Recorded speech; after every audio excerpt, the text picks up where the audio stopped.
Okay. हम सब में विराजित उस परम तत्व को कोटि कोटि नमन। अ, जैसा कि हमने सुनिश्चित किया था कि हम स्वाध्याय उस विषय पर करेंगे जो हमको व्हाट्सएप पर लोग मैसेज देते हैं और उस मैसेज में कुछ गूढ़ रहस्य छिपे रहते हैं। उस रहस्य पर यदि हम चिंतन किया जाए तो हमारे जीवन को बहुत लाभ मिलता है, या हम कह सकते हैं कि हम आध्यात्मिक यात्रा में आगे बढ़ सकते हैं। क्योंकि जब तक आप किसी विषय पर चिंतन नहीं करेंगे, तब तक हम आध्यात्मिकता को नहीं पहचान पाएंगे। और चिंतन कैसा करना है? हमको अपने मन को समझाना है, क्योंकि ये मन ही है जो हमारे साथ मृत्यु के बाद भी जाने वाला है। जब हमें दूसरा जन्म मिलेगा तो ये मन, वही दूसरे जन्म में यही मन हमको वापस मिल जाएगा। तो हमें मन को समझाना है, मन को सुधारना है, मन को नियंत्रित करना है। तो कैसे करना है? हम छोटी-छोटी चीजें के द्वारा हम उन मन को अपने नियंत्रण में या उसको सुधारने का प्रयत्न कर सकते हैं। क्योंकि बड़े-बड़े संत और ज्ञानी भी मन को नियंत्रित करने के लिए तप जप कर रहे हैं, ध्यान कर रहे हैं और कई वर्षों से करते आ रहे हैं। मन बहुत ही चंचल है, एक जगह स्थिर नहीं रहता है। हम तो बहुत छोटे हैं, हमने तो ध्यान की सीढ़ी को प्रारंभ किया है। और तो इसलिए छोटी-छोटी चीजें करके हम अपने मन को नियंत्रित करने का प्रयत्न करेंगे। और आपने देखा है कि अक्सर व्हाट्सएप पर आपको सबको मैसेज आते हैंगे और वो मैसेज ऐसे रहते हैं कि हम जिसे पढ़कर और भूल जाते हैं। यदि उन मैसेज को आप थोड़ा-सा पढ़कर कुछ उसमें रहस्य छिपा हुआ है, उस पर चिंतन करें, तो वो हमको लाभदायक होता है। जैसे कि मैंने आज मेरे एक मित्र ने मुझे व्हाट्सएप पर, जब मैंने व्हाट्सएप खोला तो एक मित्र का मैंने व्हाट्सएप पढ़ा, मैसेज पढ़ा।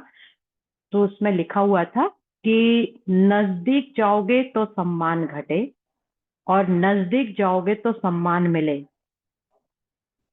नजदीक जाओगे तो सम्मान घटे और नजदीक जाओगे तो सम्मान मिले। ये लाइन को जब मैंने पढ़ा तो मैंने कहा, एक ही लाइन को कितना, इस लाइन में मतलब एक ही लाइन में मिले और घटे में कितना रहस्य छिपा हुआ है। तो इस पर जब मैंने सोचा, विचार किया, तो बहुत सही मायने में बताया गया है कि यदि हम, आपने देखा होगा कि जब हम मित्र बनाते हैं या किसी रिश्तेदार के घर या आस पड़ोस के यहाँ, आपका आना जाना अत्यधिक होने लगता है। बार बार आप उससे जाते हैं, बार बार आप उससे बात करते हैं, बार बार आप उसको फोन करते हैं, तो आप देखिएगा कि आपका सम्मान घटने लगेगा। यानी कि आपका व्यवहार कुशलता में, इस भौतिक जगत में जो हम व्यवहार निभा रहे हैं, उस व्यवहार में यदि आप किसी से अत्यधिक मिलते हैं तो आपका सम्मान घटने लगता है। आपने खुद इस चीज को अनुभव किया होगा कभी कि यदि हम किसी मित्र से बार बार हम कोई चीज पूछते हैं या हमें कोई समस्या आ जाती है, हम उसको बार बार पूछते हैं तो वो भी हमें नहीं बताता है सही ढंग से, ऊब जाता है शायद वो हमसे कि नहीं, कितना परेशान कर रहा है ये हमें। या हम किसी रिश्तेदार के घर, आप तो देखो तो अपन तो लड़कियां जब शादी हो जाती है तो शादी के बाद वो अपने मायके भी बहुत कम जाती हैं। क्यों? क्योंकि वो सोचती हैं कि मायके बार-बार जाएँगे तो सम्मान नहीं मिलेगा। ये तक विचार मन में आ जाता है। तो रिश्तेदारी में भी, व्यवहार में, आस-पड़ोस में भी, मित्र संबंधी में भी हम बार-बार अत्यधिक किसी के नज़दीक जाते हैं, समीप जाते हैं, उसके पास रहते हैं, तो हमारा सम्मान घटने लगता है। कहाँ पर? भौतिक जगत के व्यवहार में। इस व्यवहार कुशलता में हमारा सम्मान घटता है। लेकिन दूसरी बात उन्होंने कही है कि नजदीक जाओगे तो सम्मान मिले। अब इसमें कितना रहस्य छुपा हुआ है कि जितना हम नजदीक जाएंगे हमको सम्मान मिलेगा। कहाँ मिलेगा? किसके नजदीक जाना है? तब मुझे ये समझ में आया कि हम यदि गुरु के पास जितना समीप जाएंगे, अपने गुरुओं की बात जितना मानेंगे, अपने गुरु के आदर्शों पर हम जितना चलेंगे, तो हमें सम्मान उतना ही मिलने वाला है। होता है ना कि बच्चे जब क्लास में बहुत ज्यादा ध्यान देकर पढ़ते हैं और जब कोई टीचर क्वेश्चन पूछता है तो जो बच्चा प्रश्नों के उत्तर देता है तो वो टीचर की नजरों में उसका सम्मान बढ़ने लगता है ना। वो हमेशा कहता है कि वो क्लास में बहुत होशियार बच्चा है, बहुत इंटेलिजेंट है। बाहर भी या पेरेंट्स मीट होती है तो वो उसके फादर मतलब उसके पेरेंट्स से भी बोलते हैं और प्रिंसिपल से भी बोलते हैं। स्कूल में यानी उसका सम्मान बढ़ने लगता है टीचरों में, उसकी नजर में, टीचरों की नजर में बहुत इंटेलिजेंट बच्चा कहलाने लगता है। तो जितना हम गुरु के पास जाएं, अब जरूरी नहीं है कि हमारे प्रत्यक्ष में गुरु हो। हम क्योंकि इस क्षेत्र में है, ध्यान के क्षेत्र में, तो समीप हमारे गुरु नहीं है, पास में नहीं है, लेकिन हम गुरु के वचनों का अनुसरण करें, है ना। गुरु जो हमारे आदर्श हैं, जो विद्वान लोग हैं, तो ऐसे लोगों का यदि हम उनके वचनों का पालन करते हैं, उनके मार्गदर्शन पर चलते हैं, तो आपका सम्मान बढ़ता है, यानी आपकी आध्यात्मिक उन्नति होती है। आप परमात्मा के समीप पहुंचते हो और जब आप परमात्मा के समीप पहुंचते हो तो परमात्मा भी आपसे मिलने के लिए आतुर हो जाता है। आपको सुंदर सुंदर अनुभूतियां देता है, बहुत नजदीक आता है वो आपके, आपको छू के कैसे चला जाता है आपको पता भी नहीं चलता और आपका मन प्रफुल्लित हो जाता है। तो इसीलिए वो जब मैंने ये चीज पढ़ी और मुझे बहुत ही आनंद आया इस चीज को पढ़कर, और मैंने सोचा कि कितना रहस्य छिपा हुआ है कि सम्मान घटता भी और सम्मान मिलता भी है। सम्मान घट कहाँ रहा है, सम्मान बढ़ कहाँ रहा है। तो हमें प्रयत्न करना चाहिए कि हमें सम्मान, हमारा सम्मान बढ़ाना चाहिए। हम अपने गुरुओं के आदर्शों पर चलें। गुरु कितने हैं, इतने संत हैं हमारे विश्व में। अगर हम उनके वचनों को पढ़ें, उनके जीवन परिचय को समझें, तो उनके आदर्शों पे चल के ही हम अपना सम्मान बढ़ा सकते हैं।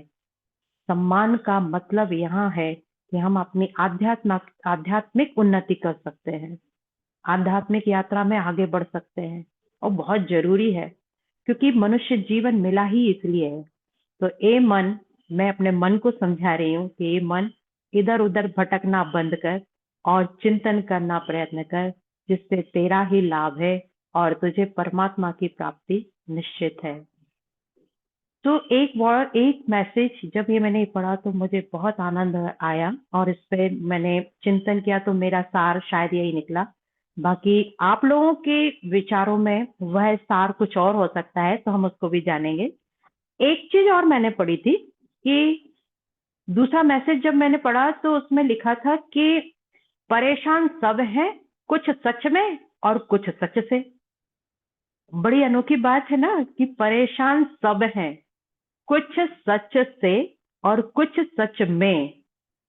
मैं भी थोड़ा सा है ना कंफ्यूज में आई कि कुछ सच से कुछ सच में। तो जब मैंने विचार किया कि वाकई में हम भौतिक जगत के सुखों से परेशान हैं, हर व्यक्ति सुख की कामना करने के लिए प्रयत्नशील है, भौतिक आवश्यकताओं की पूर्ति करने के लिए कर्म करता है, और इतना कर्म करता है कि वह अपनी मानसिक संतुलन भी खोने को तैयार हो जाता है। यानी उसे शांति नहीं मिलती है काम करने के बाद, आत्म संतोष प्राप्त नहीं होती है, संतुष्टि नहीं होती है। जब तक हमें आत्म संतुष्टि नहीं हो या संतोष प्राप्त नहीं हो तो उस कर्म करने में क्या फायदा।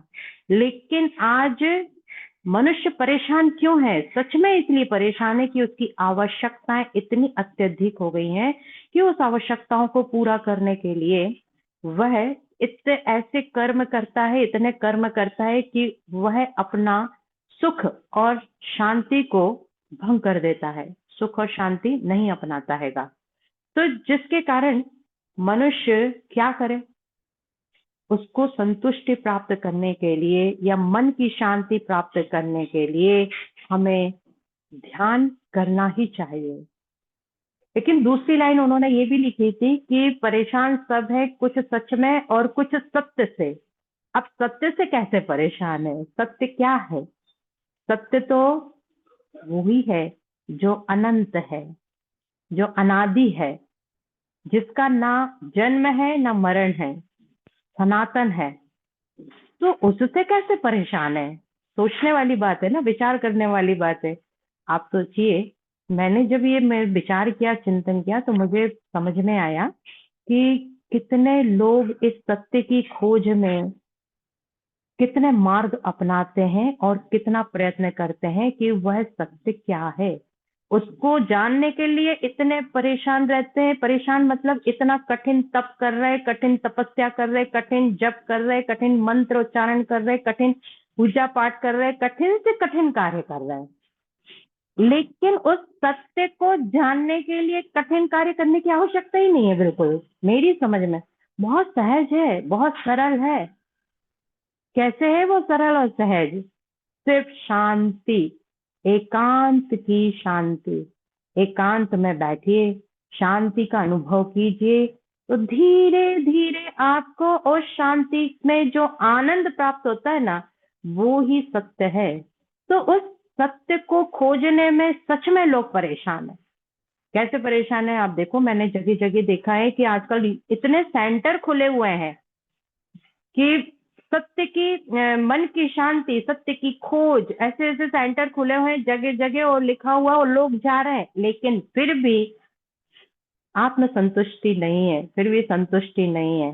तो ऐसे वाक्य को पढ़कर मैंने वाकई में मैंने समझा कि वाकई में लोग सच में परेशान है, कुछ सच से तो कुछ सच में। तो हमें सच में जो परेशान होना है वो परेशान नहीं होना है।